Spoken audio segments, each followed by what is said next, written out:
ரவை நல்லா ஊறி இருக்கு. இதில் நம்ம எடுத்து வச்சிருக்கிற 2 கப் மைதாவை ஆட் பண்ணி நல்லா மிக்ஸ் பண்ணிக்கோங்க.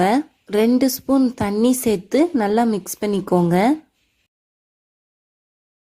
அடுத்து நம்ம ரெடி பண்ணி வச்சிருக்கிற வெள்ளைப்பாகை ஆட் பண்ணி லம்ஸ் இல்லாமல் நல்லா கலந்து விட்டுக்கோங்க.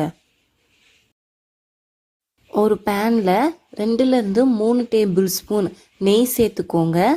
அதில் சின்ன சின்னதாக கட் பண்ணி வச்சிருக்கிற தேங்காய் சில்லை ஆட் பண்ணி வறுத்துக்கோங்க. தேங்காய் லைட் ப்ரௌன் கலரில் வந்ததும் முந்திரி பருப்பை ஆட் பண்ணி வறுத்து எடுத்துக்கோங்க. வறுத்த எல்லாத்தையும் நம்ம ரெடி பண்ணி வச்சிருக்கிற ஆப்ப மாவில் அந்த நெய்யோடு அப்படியே கொட்டிருங்க. 1 டீஸ்பூன் ஏலக்காய் பொடி சேர்த்து எல்லாத்தையும் நல்லா மிக்ஸ் பண்ணி விட்டுக்கோங்க. ரவை ஆப்பத்துக்கு மாவு இந்த